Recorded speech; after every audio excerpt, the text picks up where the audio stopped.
Hello children, welcome.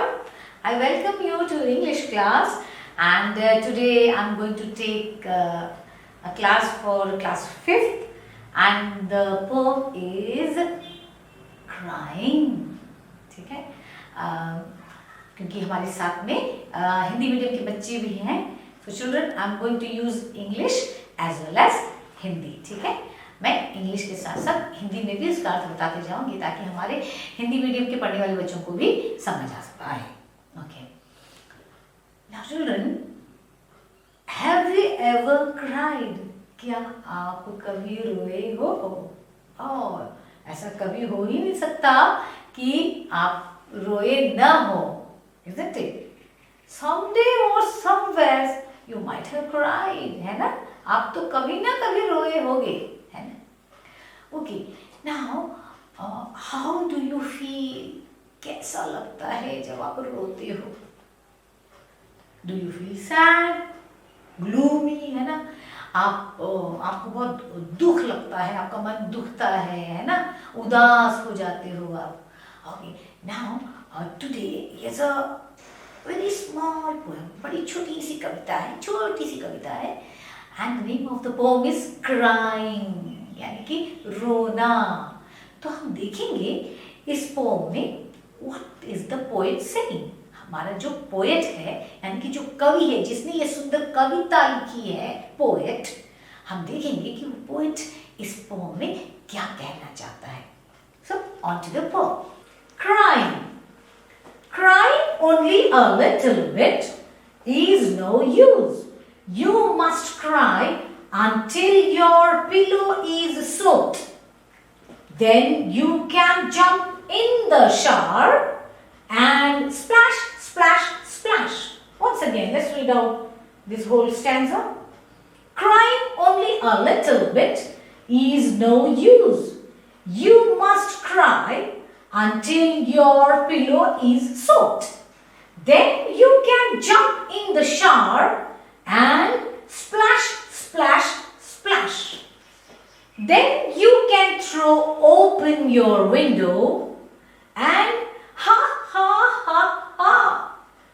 And if people say, hey, what's going on up there? Ha, ha, sing back. Happiness was hiding in the last tear. I wept it. Ha, ha. Again, let's read out the whole thing. Then you can throw open your window and ha, ha, ha, ha. And if people say, hey, what's going on up there? Ha, ha, sing back. Happiness was hiding in the last tear. I wept it. Ha, ha. अब मैं आपको इसका अर्थ बताऊंगी. I'm going to tell you the meaning. Crying only a little bit is no use. थोड़ा सा रोने से कोई फायदा नहीं है. अगर आप थोड़ा सा रोते हो तो उसका कोई फायदा ही नहीं है. You must cry until your pillow is soaked. आपको तब तक रोना चाहिए जब तक कि आपका जो तकिया है वो पूरी तरह भीग नहीं जाता. इतना रोना है आपको. That much you have to cry. Then you can jump in the shower. और अब जब आप इतने रोगे तो क्या होगा, आपका तकिया जो है पानी से भीग जाएगा. Okay, then you can jump in the shower. तब आप उस शावर में कूद सकते हो, जंप कर सकते हो. And splash, splash, splash. और क्या करना है? छपा, छपा, छपा. ठीक है, अब आगे देखते हैं. Then you can throw open your window. और तब आप अपनी खिड़की को खोल सकते हो. ठीक है, then you can open your window and हा, हा, हा, हा. और क्या कर रहा है पोएट? क्या कर रहा है? हंस रहा है. हा, हा, हा. और क्या कह रहा है? एंड इफ पीपल से, और अगर लोग कहते हैं, hey what's going on up there. Hey, क्या चल रहा है, क्या हो रहा है? अगर लोग ऐसे पूछते हैं तो हा, हा, सिंग बैक. बोल रहे हा, हा बोल करके गाओ. क्या गाना है? Happiness was hiding in the last tear. मेरी जो खुशी है वो मेरे आंसू के आखिरी बूंद में छुपी हुई है, ठीक है। हाइडिंग यानी कि छुपना। तो जो खुशी जो है वो कहाँ छुपी हुई थी? मेरे आंसू के लास्ट वाले आंसू के पीछे छुपी हुई थी। आंसू जो है टीयर्स, ओके, जो आंसू गिर रहा है, जो आखिरी आंसू है, उसके सबसे लास्ट में हैप्पीनेस छुपी हुई थी, खुशी छुपी हुई थी। आई वेप्ट इट, तो मैं अपने आखिरी आंसू जो है वो उसको क्या किया मैंने रो दिया है, तो वो रोने से क्या हुआ है? वो आंसू जो है वो गिर चुकी है। एंड हा हा, और पोएट क्या कह रहा है? जोर से हंस रहा है। इस सुंदर पोएम को किसने लिखा है? And who is the poet? Galway Kinnell. This poem has been written by Galway Kinnell. What is the new word? Soaked. S-O-A-K-E-D. Soaked. Soaked का मतलब है completely wet. Completely मतलब पूरी तरह। Wet यानी कि गीला या भीगा हुआ। Soaked का मतलब है completely wet. पूरी तरह भीगा हुआ। Next word is shower. Shower, or you can say shower. Okay, S-H-O-W-E-R. Shower means क्या है? Bath in which, bath यानी कि नहाना, bath in which water is sprayed from above. ऐसा नहाना जहां पर पानी जो है क्या होता है? ऊपर से स्प्रिंकल होता है, स्प्रे किया जाता है। आपने देखा तो स्प्रे आपने यूज किया है? यस। तो जब आप नहाते हो तो उस समय पानी जो है ऊपर से स्प्रे किया जाता है। दैट इज कॉल्ड स्प्रे और shower. Okay, so spray when you are having bath, that is called shower. S-H-O-W-E-R, shower. Another word, third word is wept. Wept में रोना, that weep, wept, wept. weep का मतलब रोना, wept मतलब रोया, okay, W-E-P-T, wept. wept का मतलब है shed tears, यानी कि आंसू गिराना, और cried, रोया। wept मैंने आपको बताया रोया, रोना W-E-E-P, weep, यहाँ पर लिखा है wept, रोया, cried, okay, all right, let's read. According to the poet, poet के अनुसार, कवि के अनुसार, should you cry a little or should you cry a lot? Cry, poet के हिसाब से जो poet कहता है वो क्या कहता है? आपको थोड़ा सा रोना चाहिए या बहुत रोना चाहिए? Well, क्या कहता है poet? कहता है you should cry a lot. आपको बहुत रोना है। Next is, what can you do after crying a lot? क्या करना है जब आप बहुत रो लोगे, उसके बाद वो क्या करना है? You have to jump in the shower and splash, splash, splash. Look into this let's write section, children. यहाँ हम इसमें देखेंगे let's write section में fill in the blanks with the exact feeling word. exact एकदम उपयुक्त, यानी कि एकदम सही शब्द, ठीक है।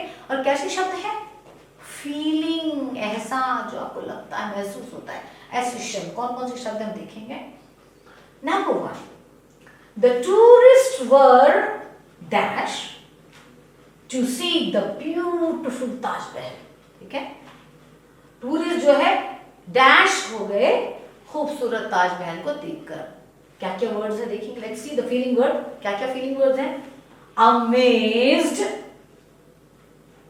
अमेज्ड यानी कि आश्चर्यचकित हो जाना, शॉक होना, झटका लगना, यानी कि एकदम डर जाना या अचानक से कुछ हो जाना, how you feel that way. Worried, चिंता, एकदम चिंतित हो गए। तो the tourist were dash, tourist क्या हो गए? शॉक्ड हो गए, उनको बहुत झटका लग गया, या चिंतित हो गए, या फिर खुश हो गए, एकदम खुश हो गए। क्या? To see the beautiful Taj Mahal. कौन सा वर्ड करेक्ट वर्ड है? Yes, the tourist were amazed. We are going to write the word amazed. See the spelling, children. A-M-A-Z-E-D,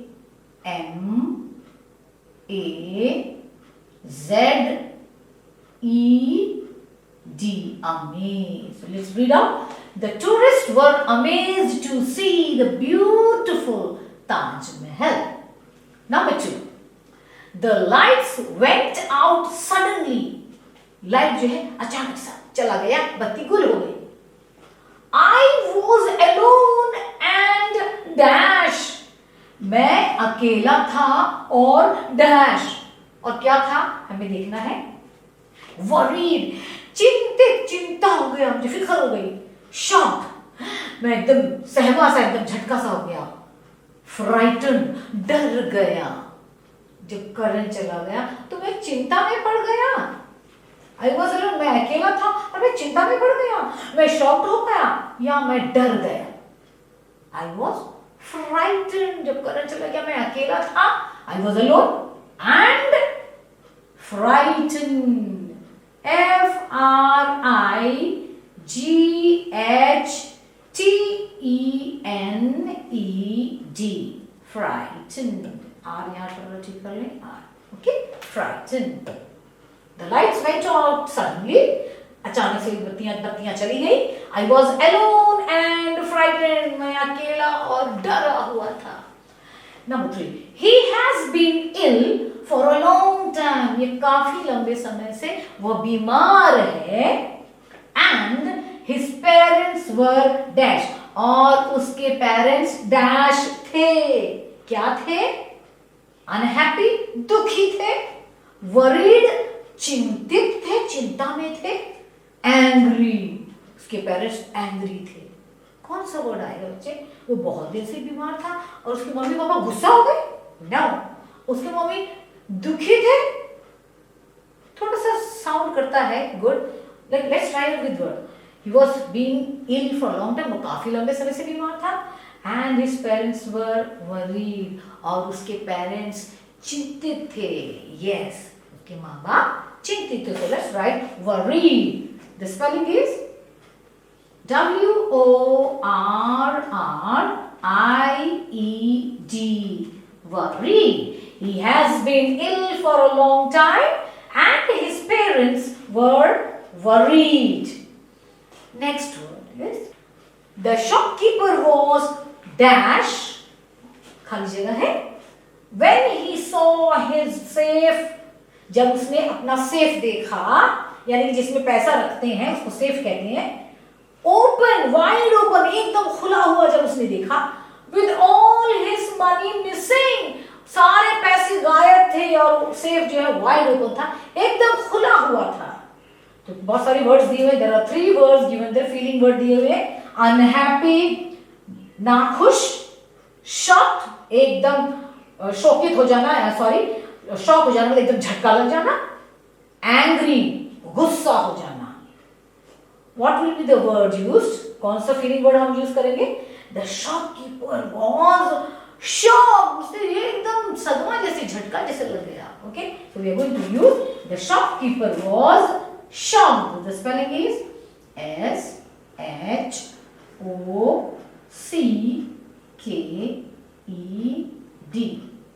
Shocked, सदमा लग गया. That means the shopkeeper was shocked when he saw his safe wide open with all his money missing.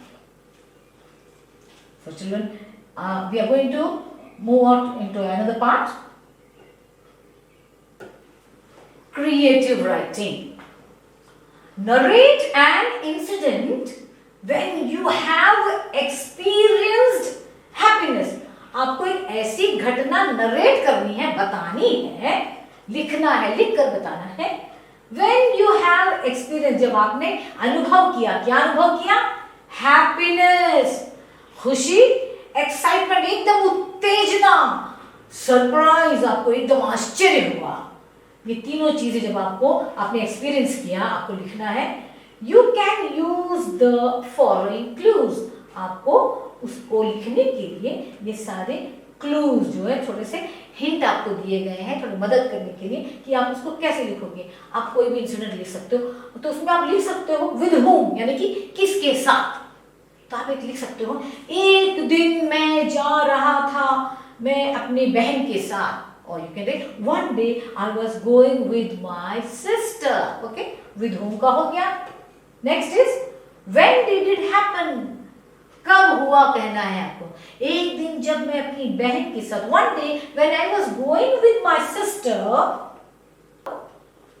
and suddenly we met a beggar, or a beggar came in front of us. Why? Because it was raining. क्योंकि बारिश आ रही थी और the beggar did not have umbrella and there was no place, no shelter. वहां पर छुपने का कोई भी जगह नहीं थी. And we were having umbrella. हमारे पास umbrella थी. Where? And you can write down where is the place. कहाँ? आप इनको बता सकते हैं. While we were walking in the marketplace. So all together जब आप लिखोगे, you can combine these sentences and you can narrate the whole incident. जब आप इस सारे चीजों को एक साथ मिलाकर लिखोगे तो there will be a beautiful narration of the incident. Children, please do write, try and write down. पहले आप रफ में लिखिए सेंटेंस वन बाय वन, किसके साथ जा रहे थे, कब हुआ, when did it happen, what time or when you can say, or day you can say, and why it happened, ऐसा क्यों हुआ, we can give the reason, and where, कहाँ हुआ, कैसे हुआ, कैसे आपने लिख लिया, and where, कहाँ हुआ. Alright, write down and you can make the full narration. Food for thought. It's a very small poem. When you have something serious to think about, when you have something serious to think about, you have food for thought. Here's some food for your thought. आपके thought के लिए, आपके लिए थोड़ा सा food दिया जा रहा है, थोड़ा सा आहार दिया जा रहा है, भोजन दिया जा रहा है. वो क्या क्या भोजन है देखिए. Tomatoes are red, beans are green. Tomatoes कैसे हैं, रेड है, टमाटर लाल है, और बीन्स जो है कैसे हैं, ग्रीन है. और brinjal has a crown. Brinjal का क्राउन होता है चिल्ड्रन. क्राउन कैसे होता है, क्राउन, व्हाट इज क्राउन, आपने देखा होगा,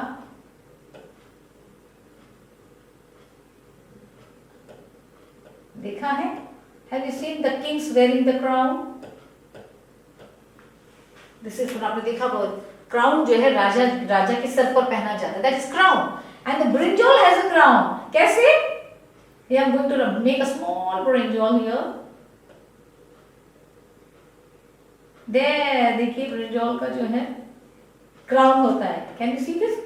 क्राउन है. So a brinjal has a crown just like a queen. देखिए रानी की जैसे ब्रिंजॉल के पास में बैगन के ऊपर जो है सर पे क्या है, ताज है, क्राउन है. ठीक है, crown. Potatoes are brown. Potatoes कैसे हैं, ब्राउन है. Onions are pink. और अनियंस कैसे हैं, अनियंस जो है पिंक है, गुलाबी है. And let's move further. Carrots have juice. Carrots में क्या है, जूस है, विच आई कैन ड्रिंक. और उसमें जूस है जो मैं पी सकता हूं. Vegetables make me healthy and wise. Vegetables मुझे अच्छे, स्वस्थ और वाइज यानी कि मुझे ज्ञानी बना दे, बुद्धिमान बना देता है. So eat some daily with roti and rice. तो इसलिए आपको हर दिन क्या करना चाहिए, उन्हें खाना चाहिए. कैसे, किसके साथ, रोटी और राइस के साथ खाना चाहिए. So children, I'm sure that we have enjoyed this beautiful poem. So children, I hope you enjoyed this beautiful poem, and also you might have understood the whole exercise portion, and I want you all to go through the whole exercise. ठीक है, मैं चाहती हूँ कि आप इस सारे exercise को दोबारा देखें और जो भी fill in the blanks हैं उसको आप लिख लीजिए. And please go through, revise and do not forget to recite this beautiful poem crying. In the next class जब हम आएंगे तो हम crying poem को एक बार recite करेंगे. Okay, so till then children, goodbye.